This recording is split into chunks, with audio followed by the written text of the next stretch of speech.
ভাই ও বোনেরা, আসসালামু আলাইকুম। আপনাদের সবাইকে জানাচ্ছি অনেক অনেক শুভেচ্ছা, শ্রদ্ধা এবং ভালোবাসা।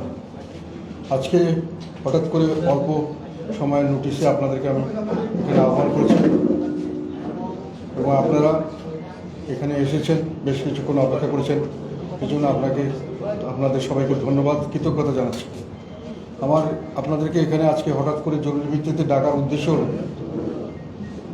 আমরা গতকাল আমাদের মাননীয় প্রধান উপদেষ্টা এবং কিছু উপদেষ্টা মণ্ডলীর সদস্যের সঙ্গে বৈঠক করেছি, আমাদের সঙ্গে মত বিনিময় হয়েছে। সেসব ব্যাপারে আমাদের পার্টির মহাসচিব জনাব মুজিবুল হক চুন্নু আপনাদেরকে গতকাল ব্রিফ করেছেন। আমি একটু জরুরি কাজে চলে যাওয়াতে সম্পূর্ণভাবে এখানে থাকতে পারিনি, ব্রিফ করতে পারিনি। তো আমার ধারণা হয়েছে যে কিছু কথা হয়তো আরও বেশি করে বললে ভালো হতো আমাদের তরফ থেকে। সেই কারণেই আজকে আমি আপনাদের এখানে ডেকে এনেছি, বিস্তারিতভাবে কিছু আলাপ করব। আর তার সঙ্গে আরেকটা বিষয় আমি বেশ কিছু থেকে লক্ষ্য করছি যে কতগুলো বিষয়ে আমাদেরকে দোষারোপ করা হচ্ছে এক ঢালাওভাবে, যেগুলোর জন্য আমরা দায়ী নই। আমরা কোনোভাবেই জনগণের পক্ষের বাইরে কোথাও কোনো সময় ছিলাম না, জনগণের সঙ্গে ছিলাম, জনগণের পক্ষে ছিলাম, জনগণের সঙ্গে আছে, জনগণের পক্ষে আছে, থাকবো ভবিষ্যতে। এবং এইসব বিষয়ে যেগুলো কথা অবতারণা করা হয় আপনারা অনেকে জানেন সাংবাদিক হিসাবে, সেগুলো বিষয়ে আমি আমার বক্তব্য তুলে ধরতে চাই। তখন একটা সময় এসছে, আমি মনে করি জাতীয় পার্টির রাজনীতি নিয়ে আমরা সামনে এগিয়ে যাব, দেশ ও জনগণের সেবায় নিজেদের নিয়োজিত করব। আমরা একটা সেই অবস্থা থেকে এখন আমরা এসেছি। আমাদের প্রতি ভুল বুঝাবুঝি যদি কারো থাকে, আমরা চাই না এগুলো আপনাদের মধ্যে থাকুক বা জনগণের মধ্যে আমাদের সম্পর্কে যাদের সত্য নয় এরকম কোনো ধারণা থাকুক। সর্বপ্রথম কথা হলো, কালকে আমরা যখন আমাদের প্রধান উপদেষ্টার সঙ্গে দেখা করতে ওখানে গেছি, ওনারা আমাদেরকে অত্যন্ত উষ্ণ অভ্যর্থনা করেছেন। আমরা তাদেরকে ধন্যবাদ জানিয়েছি আমাদের আমন্ত্রণ জানানোর জন্য। পরবর্তীতে আমাদের পার্টির তরফ থেকে আমরা ওনাদেরকে অভিনন্দন জানিয়েছি এই দায়িত্বভার গ্রহণ করার জন্য।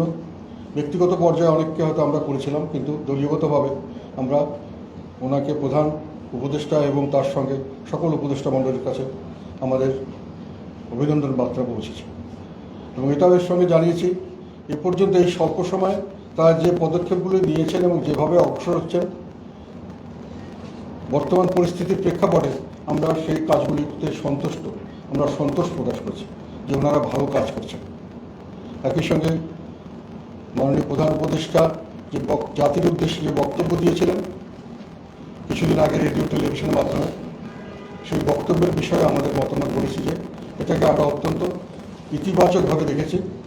উনি খুব অল্প কথায় প্রাঞ্জল ভাষায় সুন্দরভাবে ওনার বর্তমান প্রেক্ষাপট, কী প্রেক্ষাপটে উনি ক্ষমতা এসছেন, ক্ষমতা গ্রহণ করতে হয়েছে, এখন ওনার সামনে জনগণের চ্যালেঞ্জ কী, জনগণের প্রত্যাশা কী, কী কী সমস্যা উনি ফেস করছেন, কীভাবে সমাধান করছেন, সামনে কিভাবে অগ্রসর হবেন এবং শেষ পর্যন্ত কিভাবে উনি ক্ষমতা ছেড়ে চলে যাবেন, এটার সম্পর্কে উনি মোটামুটি একটা রূপরেখা দিয়েছেন।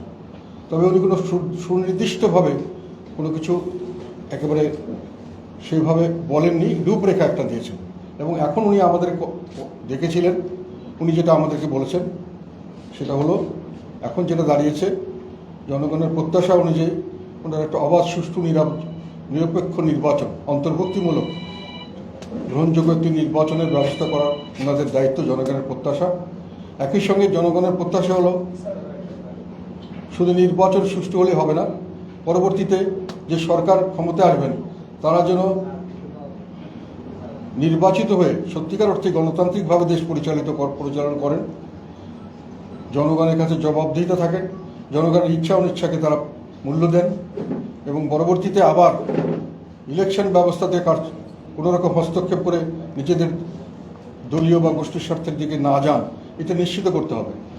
এবং এই বিষয়ে উনি আমাদের ইলেকশনের মতামত এবং ইলেকশনের রোডম্যাপ আমরা কখন কিভাবে চাই এটা বিষয় জানতে চেয়েছেন। তা আমি আমাদের তরফ থেকে যেটা বলার সেটা হলো, আমাদের দেশের স্বাধীনতার পর থেকে বিভিন্ন সময় আমরা আন্দোলন করেছি অবাধ, সুষ্ঠু, নিরপেক্ষ নির্বাচনের জন্য। সেই নির্বাচনগুলি অনেক সময় আমরা সংগ্রামের মাধ্যমে পেয়েছি, কিন্তু দুর্ভাগ্যবশত এই নির্বাচনগুলি হওয়ার পরে নির্বাচিত সরকার বিপুল জনগণের ভোট এবং জনগণের জনমত তাদের পক্ষে থাকা সত্ত্বেও পরবর্তীতে জনগণের প্রত্যাশা অনুযায়ী সত্যিকার অর্থে যেটাকে আমরা বলি গণতান্ত্রিক পদ্ধতিতে দেশ পরিচালনা করেননি। এবং সেটার কারণ হলো আমাদের নির্বাচন, আমাদের সংবিধান, আমাদের শাসন পদ্ধতিতে নানান ধরনের ত্রুটি আছে, যেটা আমরা লক্ষ্য করেছি, যার কারণে এক ব্যক্তির হাতে, প্রধানমন্ত্রীর হাতে সমস্ত ক্ষমতাকে কেন্দ্রীভূত করা হয়েছে এবং প্রধানমন্ত্রীর শুধু রাষ্ট্রীয় স্তম্ভের মধ্যে নির্বাহী বিভাগ নন, তার অধীনে আমাদের সংসদ 100% এই দুটো তার অধীনে, এবং বিচার বিভাগ প্রায় বলা যায় শতকরা 95 থেকে 99% নিয়ন্ত্রণ করতে সক্ষম হন। এবং দলীয়করণের মাধ্যমে উনি সংবিধানের বর্তমান পরিস্থিতিতে সমস্ত সাংবিধানিক প্রতিষ্ঠানগুলিকে নিজেদের দলীয় লোক সেখানে দিয়ে সেগুলোকে সম্পূর্ণভাবে একটা দলীয় অঙ্গ সংগঠনের মতো ব্যবহার করতে পারেন। জনগণের কোনোখানে আশ্রয় নেওয়ার জায়গা থাকে না। সেই কারণেই জনগণ এটা চেয়েছে, আমরা এর সঙ্গে একমত। আমরাও মনে করি নির্বাচন ব্যবস্থা সুষ্ঠু করতে হবে, সঙ্গে সঙ্গে পরবর্তী শাসনতন্ত্র ব্যবস্থাও সুষ্ঠু করতে হবে। এখানে আমি একটু বিস্তারিতভাবে আরেকটা কথা বলতে চাই। উদাহরণ হিসাবে দুটো নির্বাচনের কথা আমরা বলবো আমি, যে নির্বাচনগুলি পরপর হয়েছে এবং যেগুলোতে বিপুলভাবে জনসমর্থন পেয়ে লাভ করেছিল দুটি রাজনৈতিক দল, দুটি প্রতিপক্ষ, একটার পর একটা। অষ্টম সংসদ 2001 সালে হয়েছে, গঠন হয়েছে। সেই নির্বাচনে তার 4 দলীয় জোট বিএনপির নেতৃত্বাধীন অ্যাবসলিউট মেজরিটি, 2/3 মেজরিটি তারা লাভ করতে সক্ষম হয়েছিল এবং জনগণের মোটামুটি গ্রহণযোগ্য, এটা ফেয়ার নির্বাচন, এর ব্যাপারে দেশে বিদেশে এটা গ্রহণযোগ্য ছিল। কিন্তু তার পরবর্তীতে সেই সরকারের আমলে যেটা আমরা লক্ষ্য করেছি, যে এর আগের সরকার আওয়ামী লীগ ছেড়ে যাওয়ার সময় শেষ বছরটি 2000 সালে তারা ছিল দুর্নীতিতে বিশ্ব চ্যাম্পিয়ন। পরবর্তীতে 2001 সালে এসে যে সরকার আসলো, 2000 পরবর্তী যে রিপোর্ট পেশ করা হলো 2001-এর রিপোর্ট 2002-এ, 1, 2, 3, 4 বছর পর দুর্নীতিতে বাংলাদেশ চ্যাম্পিয়ন হলো। এবং এইটাও আমরা তখন লক্ষ্য করলাম যে র্যাব গঠিত করা হয়েছিল এবং র্যাবের মাধ্যমে বিচার বহির্ভূত হত্যাকাণ্ড তখন শুরু করা হয়েছিল। থার্ড হলো দলীয়করণ। তৎকালীন সময়ে দলীয়করণ শুরু করা হয়েছিল বিভিন্ন অফিস, আদালত, ব্যবসা বাণিজ্য, এবং দলীয়করণের এসবের কারণে জনগণ বীতশ্রদ্ধ হয়েছিল এবং জনগণ তাদের দিকে মুখ ফিরিয়ে নিয়েছিল। সে সময় সবচেয়ে বড় সমস্যা হলো দলীয়করণের মাধ্যমে তত্ত্বাবধায়ক সরকার ব্যবস্থায় নিজেদের মানুষকে ঢুকিয়ে বিভিন্নভাবে সেখানেও তাদের দলীয় প্রভাবে নিজের দিকে আনার একটা প্রচেষ্টা লক্ষ্য করা গেল। তার বিরুদ্ধে আন্দোলন হলো এবং পরবর্তীতে 11 সরকার হলো এবং তারপরে পরবর্তীতে আবার একটি নির্বাচন হলো 2008 সালে তত্ত্বাবধায়ক। সেই নির্বাচনটিতেও বিপুলভাবে জনগণ সমর্থন দিয়েছিল। তৎকালীন আমরা মহাজোটে ছিলাম, তখন আওয়ামী লীগকে সরাসরি 2/3 মেজরিটির বেশি জনগণ দিয়েছিল একটি ফেয়ার ভোটে, এবং সেখানে কিন্তু বিএনপির অবস্থান অনেক নিচে নেমে গেছিল। ফেয়ার ভোটে 30টি আসন, আমাদের ছিল বোধহয় 27টি আসন। আমরা তখন আওয়ামী লীগ 2/3 মেজরিটি পেয়েছিল কারো সমর্থন ছাড়াই। কিন্তু পরবর্তীতে আমরা যেটা লক্ষ্য করলাম, যে এজেন্ডাতে আমরা মহাজোট গঠন করেছিলাম, এটা আপনারা অনেকে জানেন না। মহাজোট গঠনের সময় আমাদের কথা ছিল দলীয়করণ বন্ধ করতে হবে, দুর্নীতি বন্ধ করতে হবে, বিচার বহির্ভূত হত্যাকাণ্ড বন্ধ করতে হবে এবং পরবর্তীতে ইলেকশন ম্যানিপুলেশন বন্ধ করতে হবে। কিন্তু পরবর্তীতে আওয়ামী লীগ সরকার সেটি করেননি। একই পদ্ধতিতে তারা সংবিধান সংশোধন করেছেন এবং পরবর্তীতে সেই সংবিধানের অধীনে নির্বাচন করার চেষ্টা করেছেন এবং করে গেছেন। পরবর্তীতে এটা টিকেনি, সেটা পরবর্তীতে আমি পরে আসছি। ফলে এটা আমরা দেখতে পেলাম যে জনগণের বিপুল ভোটে নির্বাচিত হওয়ার পরে নির্বাচিত সরকার গণতান্ত্রিকভাবে পরিচালিত হচ্ছে না। নির্বাচিত সরকার পরবর্তী নির্বাচনকে নিজের কুক্ষিগত করার চেষ্টা করছে, জনগণের মন জয় না করে তারা প্রতিষ্ঠানকে দখল করে তারা ক্ষমতা যেতে চাচ্ছে। এটি আমাদের দুটি বৃহৎ রাজনৈতিক শক্তিরই একই ধরনের ইতিহাস, এর আগের ইতিহাসও একই ব্যাপার যদি বলা যায়। সেই কারণে আমরা ওনাদেরকে বলেছি যে এবার আমরা দেখতে চাই যে আপনারা দায়িত্ব নিয়েছেন, মানুষের প্রত্যাশা হলো আপনারা একটা সুষ্ঠু আবার নির্বাচনের ব্যবস্থা করবেন। তার পরবর্তীতে আমাদের শাসন পদ্ধতি বা সংবিধানকে পরিবর্তন করে এমন একটি জিনিস দিয়ে যাবেন যেটাতে জনগণ পরবর্তীকালে আর এটার জন্য আন্দোলন করতে না হয় যে আমাদের আবার সুষ্ঠু নিরপেক্ষ নির্বাচন দরকার, আমাদের আবার গণতান্ত্রিক শাসন দরকার। এটা আপনারা পারবেন বলে আমরা বিশ্বাস করি। আপনাদের সেই উপযুক্ততা আছে বা আপনাদের সেই দেশপ্রেম আছে, আপনাদের সেই ধরনের ভাবমূর্তি আছে বিশ্বব্যাপী। তো সেই বিষয়ে আমাদের সাজেশনগুলো আমরা তখন তাদেরকে তুলে ধরেছি যে নির্বাচন আবার সুষ্ঠু করার জন্য নির্বাচন কমিশন করতে হবে এমনভাবে যে নির্বাচন কমিশন সকল দলের মতামতের ভিত্তিতে হবে। পৃথিবীর সমস্ত দেশে যেভাবে হয় তার জন্য একটা কাঠামো তৈরি করতে হবে, পার্মানেন্ট কাঠামো। আইনগতভাবে সেগুলো ব্যবস্থা করতে হবে, আইনগত পরিবর্তন করতে হবে। সেগুলো ডিটেইল পরবর্তীকালে আমরা আলাপ করে দিতে পারি বা আমরা যদি চান আপনারা পরবর্তীকালে দিতে পারি, বা যারা এক্সপার্ট আছেন ওরাও তৈরি করতে পারেন। আমাদের কথা নির্বাচন কমিশন সম্পূর্ণ নিরপেক্ষ ব্যক্তিদের দ্বারা গঠিত হতে হবে এবং তারা যাতে নির্বাচন কর্মকাণ্ডের সঙ্গে জড়িত প্রশাসন, পুলিশ ইত্যাদি যাতে কোনো দলীয়করণের প্রভাবে প্রভাবিত না হয় তার জন্য তাদেরকে আগের থেকেই সেইভাবে বাছাই করতে হবে এবং সেইভাবে রিশাফল করতে হবে, যেখানে যেখানে নিউট্রাল করতে হবে সব জায়গাকে। এবং এটার করার পরে যদি একটা পদ্ধতি, এটা যদি এখনকার পদ্ধতি আমরা মেনে চলি তাহলে এটা একটা পদ্ধতি। আর দ্বিতীয় পদ্ধতিটা আমরা বলেছি সেটা যেহেতু নতুনভাবে সব কিছু করার চিন্তা করা হচ্ছে, আমরা একটা আধুনিক নির্বাচন পদ্ধতির কথা দীর্ঘদিন থেকে বলে আসছি, জাতীয় পার্টির নির্বাচন ম্যানিফেস্টোতেও ছিল এবং আমরা এটা নিয়ে সংসদে কথা বলেছি। এটা নিয়ে আমরা ইলেকশন কমিশনে আমরা চেয়েছিল, আমরা তাকে অফিসিয়ালি প্রস্তাব পাঠিয়েছি। সেটা হলো আনুপাতিক হারে প্রতিনিধিত্ব নির্বাচন, proportional representation of voting system. এটা আপনারা পৃথিবীর বিভিন্ন দেশে এখন এই সিস্টেমে চলে যাচ্ছে। আমাদের মতো সিস্টেম আজকাল বলে হাতে গোনা 2-4টা দেশ ছাড়া আর কোথাও এই ধরনের সিস্টেম ফলো করা হয় না। এটা মোস্ট মডার্ন সিস্টেম। আমাদের দেশেও যেটা মহিলাদের জন্য রিজার্ভ সিট, যেটা সংরক্ষিত সিটের কিন্তু ওই PRVS সিস্টেমই হয়, প্রপোর্শনাল রিপ্রেজেন্টেশন ভোটিং সিস্টেমের একটা পদ্ধতি। এটা 5-7 ধরনের পদ্ধতি আছে। আমাদের একটা পদ্ধতি গ্রহণ করতে হবে, সেটা আবার আলাপ আলোচনা হতে পারে যদি ওনারা মনে করেন যে নির্বাচন পদ্ধতির একটা সংস্কার করবেন। এটা অনেক ধরনের ভালো দিক আছে।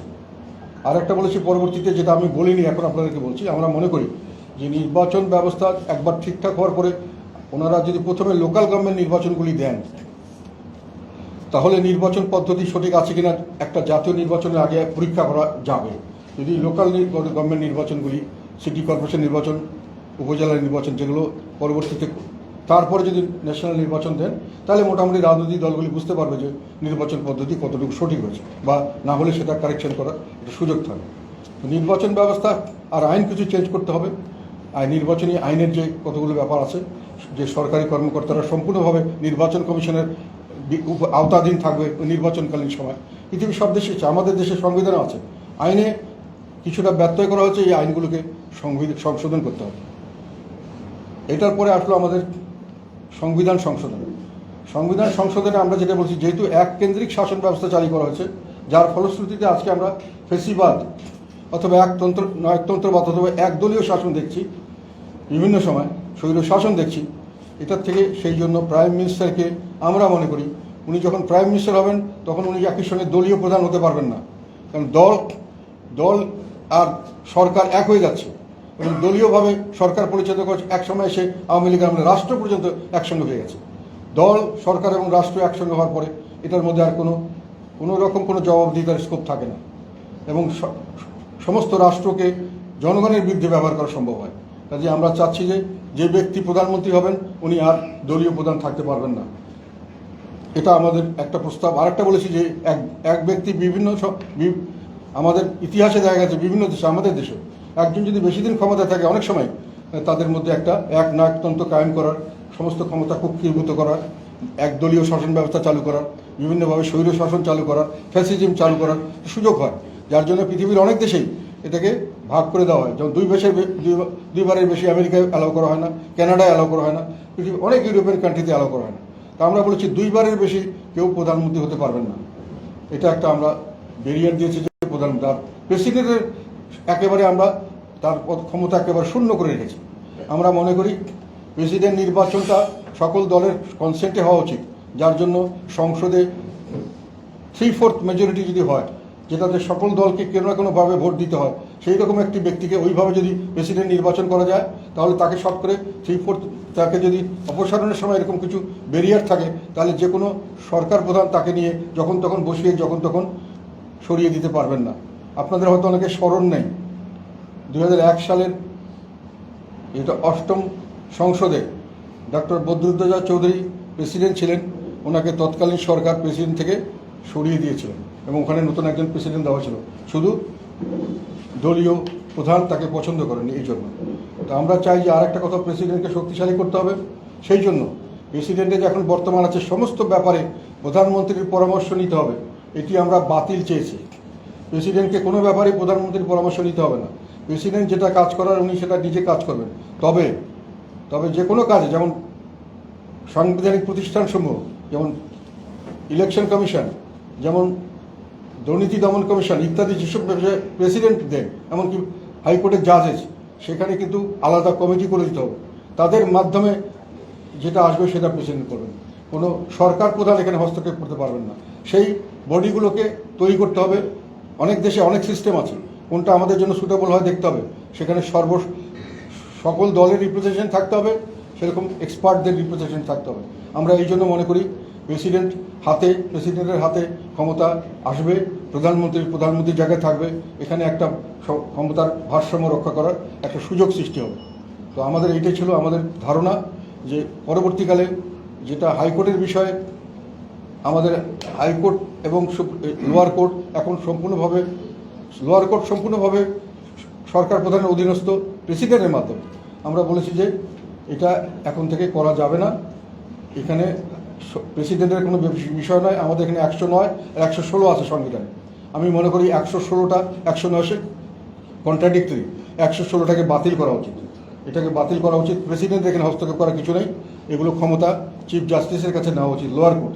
আর হায়ার কোর্টের ব্যাপারেও যেটা আমি মনে করি, যেটা তাদের অ্যাপয়েন্টমেন্টের ব্যাপারগুলো প্রেসিডেন্ট দেবেন, কিন্তু একটা সুপ্রিম জুডিশিয়াল কাউন্সিল বা কোনোখান থেকে পাশ করে নিতে হবে যে এই লোকটি সেই জাজ হওয়ার উপযুক্ত কিনা, এবং তাদেরকে প্রপার কোয়ালিফিকেশান ফিক্স করে দিতে হবে। ইলেকশন কমিশনের ব্যাপারেও একটা কথা বলে দিই, ইলেকশন কমিশনের কমিশনার যারা হবেন তাদের একটা মিনিমাম কোয়ালিটি থাকতে হবে, লেখাপড়া এবং তাদের আদারওয়াইজ সোশ্যাল গ্রহণযোগ্যতার একটা মিনিমাম ক্রাইটেরিয়া, এগুলোর জন্য আমরা সাজেস্ট করেছি এগুলো একটা আইন করে এটা করা উচিত।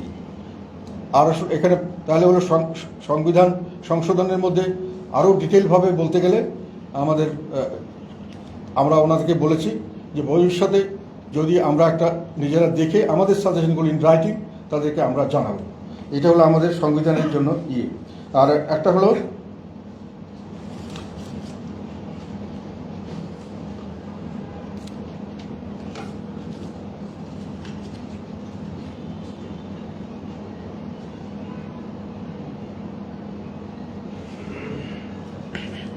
আরেকটা কথা আমাদেরকে অনেকে প্রশ্ন করেছিলেন এবং অনেকে এখনও চিন্তা করছেন যে সংবিধান কি নতুন করে লিখতে হবে নাকি সংবিধান সংশোধন করা সম্ভব।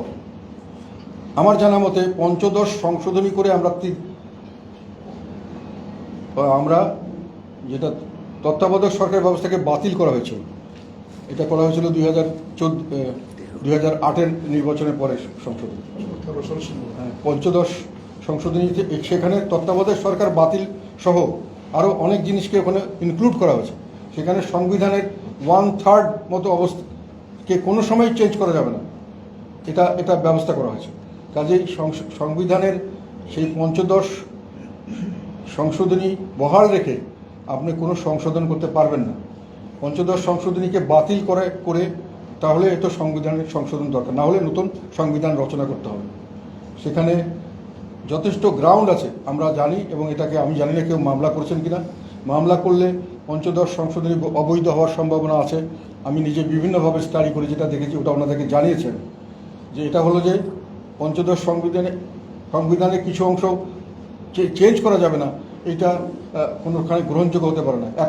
এক সংসদ আরেক সংসদের রাইটকে কোনো সময় কার্ভ করতে পারে না। আর 2 নম্বর হলো সবচেয়ে বড় কথা, যে প্রসিডিয়ার, এটাকে একটা গণভোট করার কথা ছিল, সেই গণভোটের ব্যবস্থা করা হয়নি, যার জন্য এটাকে ডিফেক্টিভ। তার আগে নিয়ম ছিল যে সংবিধান সংশোধন করতে গেলে গণভোট করতে হবে। এখন বলা হচ্ছে যে এখন যে সংবিধান পঞ্চদশের পরে আর গণভোটের প্রভিশন রাখা হয়নি, ফলে প্রভিশন যখন ছিল তখন করা হয়েছে, কাজেই গণভোট করা আমি মনে করি করা দরকার ছিল, এটা না করে তারা টেকনিক্যালি মিস্টেক করেছে। কাজে পঞ্চদশ সংশোধনী বাতিলযোগ্য, বাতিল হলে সংবিধান সংশোধন সম্ভব, বাতিল না হলে নতুন সংবিধান বানাতে হবে।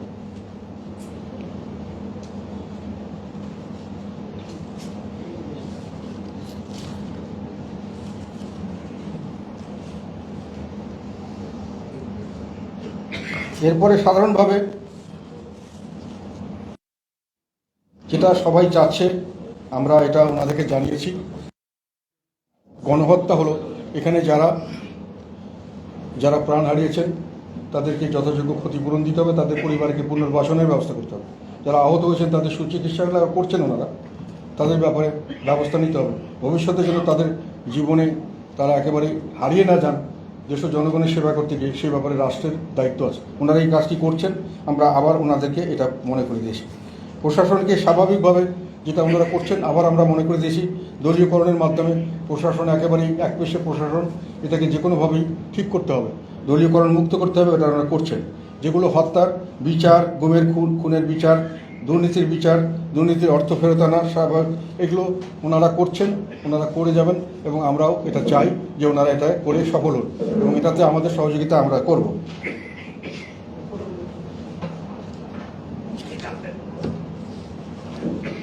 এখানে আমরা আরেকটা কথা বলেছিলাম, সেটা হলো যে দুর্নীতির বিচার সম্পর্কে যদি আপনারা মনে করেন যে দুর্নীতিবাজ অনেকেই আছেন যারা হয়তো অর্থ লোপাট করেছেন বিভিন্নভাবে, তাদের অর্থ যদি সাউথ আফ্রিকায় একটা সিস্টেম ছিল ট্রুথ কমিশন গঠন, যদি আপনারা বিবেচনা করেন যে কি এখন হোক বা যখনই হোক, যে যারা দুর্নীতিতে স্বীকার করবেন এবং বড় অঙ্কের অর্থ ফেরত দেবেন তাদেরকে একটা সুযোগ দেওয়া যেতে পারে কিনা, ট্রুথ কমিশনের, সাউথ আফ্রিকার ট্রুথ কমিশনের মতো এই ধরনের একটা ব্যবস্থা করলে হয়তো লুণ্ঠিত অর্থ ফেরত আসতে পারে, এবং আমাদের শাস্তিও তাদেরকে তখন হয়তো এটা একটা বড় শাস্তি তাদের জন্য, যে বিরাট অঙ্কের অর্থ তারা দিতে হবে। তো সেটা তাদেরকে আমরা জানিয়েছিলাম। আর একটা হলো যে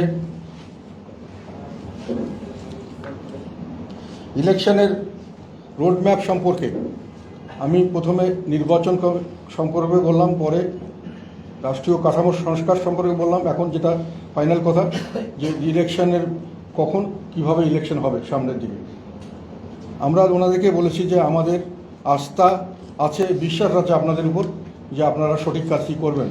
আপনারা এই কাজগুলি যেহেতু আপনারা নিজেরাই করবেন, কাজে আপনারা এটা ভালো বুঝতে পারবেন যে কখন কতটুকু কাজে আপনারা সক্ষম হবেন। ফলে সেইভাবে আপনারা নিজেরই একটা রোডম্যাপ তৈরি করুন এবং জাতির কাছে এটা তুলে ধরুন। এটা আমাদের সাজেশন, আমাদের তরফ থেকে কোনো সমস্যা নেই। কেননা আমরা একটা জিনিস খেয়াল করেছি, আগেও দেখেছি যে আমাদের অভিজ্ঞতা থেকে যা সাধারণ জনগণ সুশাসন চায়, এবং যে কোনোভাবেই হোক এটা সাধারণ জনগণের একটা ধারণা যে যেই সরকারগুলি অনির্বাচিত সরকার সবসময় তাদের সময় সুশাসন অবস্থা নির্বাচিত সরকারের চেয়ে ভালো ছিল। এটা হলো আমাদের দেশের একটা অদ্ভুত একটা বিষয়, যেটা স্বাভাবিক নয়, কিন্তু এটাও ঠিক যে নির্বাচিত সরকার চেয়ে অনির্বাচিত সরকারগুলি অনেক বেশি গণতান্ত্রিক, কম্পারেটিভলি গণতান্ত্রিক পদ্ধতি চলেছে। এটা সাধারণ মানুষের ধারণা, সাধারণ মানুষ চায় সুশাসন। সেই হিসাবে ওনারা যদি সুশাসন দিতে পারেন এবং এগুলো যদি চালিয়ে যেতে চান, আমি মনে করি সাধারণ জনগণের সমর্থনও ওনারা পাবেন। তো এখন ইমিডিয়েট সমস্যা কি? ইমিডিয়েট সমস্যা আমরা যেটা মনে করি সেটা হলো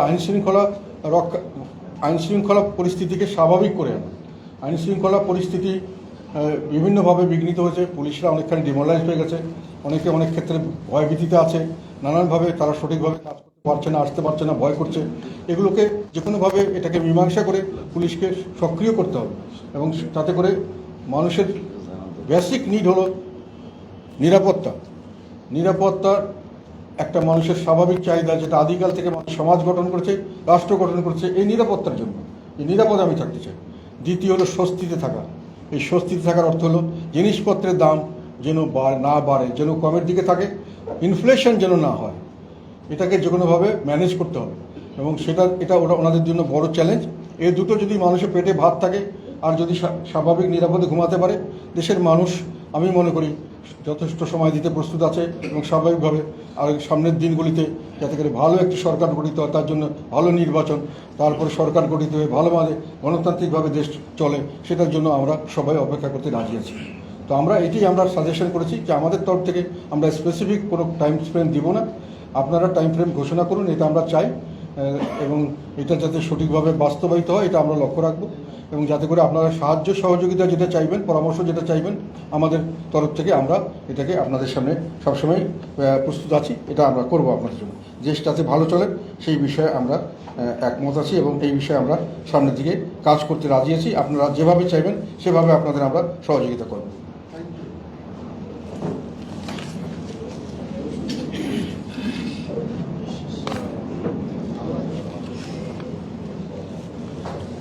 তো মোটামুটি এই ধরনের আলাপ আলোচনা ওনাদের সঙ্গে আমার হয়েছে, আমাদের সকলের হয়েছে। আমাদের পরিস্থিতি পরিবেশ অত্যন্ত আন্তরিক এবং খোলামেলা ছিল এবং আমরা খুবই আশাবাদী।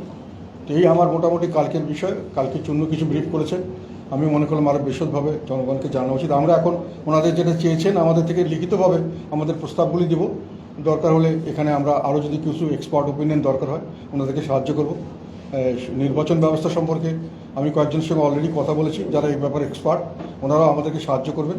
সরকার নিজেও কিছু একটা ব্যবস্থা নিতে পারেন, কমিশন গঠন করতে পারেন, তারা নিজেদের একটা থিঙ্ক ট্যাঙ্ক গঠন করতে পারেন, আমরা তাদের সঙ্গে আছি। মোটামুটি এই হলো আমাদের কালকের আমার ওখানকার আমাদের যাওয়া এবং আলাপ আলোচনা সব একেবারে বিস্তারিতভাবে বলা এই বিষয়ে। আর এখন আপনারা যদি কোনো প্রশ্ন করতে চান আমি উত্তর দিতে রাজি আছি। আমার একটা প্রশ্ন ছিল। ধন্যবাদ, আপনি মোটামুটি বিস্তারিতভাবে সব বিষয়ে এনেছেন।